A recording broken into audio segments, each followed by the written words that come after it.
ಸಸ್ಯದ ಭಾಗಗಳು ಹೂವು, ಹಣ್ಣು, ಎಲೆ, ಕಾಂಡ, ಬೇರು, ಮೊಳಕೆ. ಸಮಾಂತರ ದರ್ಪಣದಿಂದ ಉಂಟಾಗುವ ಪ್ರತಿಬಿಂಬಗಳು. ಸೌರಮಂಡಲ ಸೋಲಾರ್ ಸಿಸ್ಟಮ್. ಬುಧ ಗ್ರಹ ಇದು ಸೂರ್ಯನಿಗೆ ಅತ್ಯಂತ ಹತ್ತಿರ ಗ್ರಹ. ಇದರಲ್ಲಿ ನೀರು ಇಲ್ಲ. ಇದು ಬಹಳ ಬಿಸಿಯಾಗಿದ್ದು ವಾತಾವರಣವನ್ನು ಹೊಂದಿದೆ. ಕ್ಯಾಲಿಡಿಯೋಸ್ಕೋಪ್ ಅನೇಕ ಪ್ರತಿಬಿಂಬಗಳನ್ನು ಉಂಟು ಮಾಡುತ್ತದೆ. ಆಮ್ಲ ಮತ್ತು ಪ್ರತ್ಯಾಮ್ಲಗಳು. ಅರಿಶಿನ ಇದು ಒಂದು ಸೂಚಕ. ಹುಣಸೆ ನೀರು ಮತ್ತು ನಿಂಬೆಹಣ್ಣು ಇದು ಆಮ್ಲ. ಸುಣ್ಣದ ನೀರು ಮತ್ತು ಸಾಬೂನಿನ ಪುಡಿ ಇದು ಪ್ರತ್ಯಾಮ್ಲ. ಗಾಳಿಯು ಸ್ಥಳವನ್ನು ಆಕ್ರಮಿಸುತ್ತದೆ.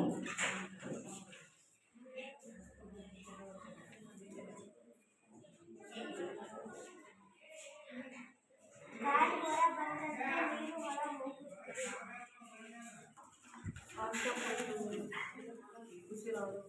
ಮಾನವನಿಗೆ 2 ಶ್ವಾಸಕೋಶಗಳಿವೆ, ಒಂದು ಒಳ ಶ್ವಾಸಕೋಶ ಮತ್ತು ಒಂದು ಎಡ ಶ್ವಾಸಕೋಶ. ಅವು ಎದೆಗೂಡಿನ ಕೋಶಗಳು. ಎದೆಯಲ್ಲಿ ಜಾಗವನ್ನು ಹಂಚಿಕೊಳ್ಳುತ್ತದೆ. ವಿಜ್ಞಾನಿಗಳು ಮತ್ತು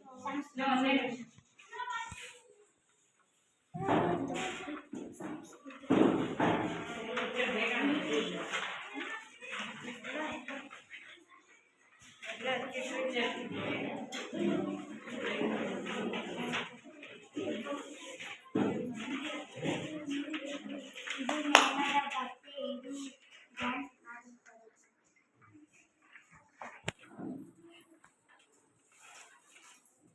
ದೀಪ ಉರಿಯಲು ಆಕ್ಸಿಜನ್ ಬೇಕು.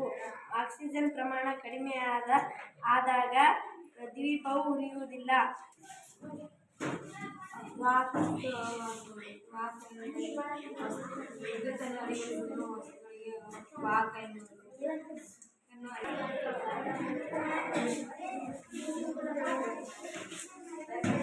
ಮಾನವನ ವಿಸರ್ಜನೆ.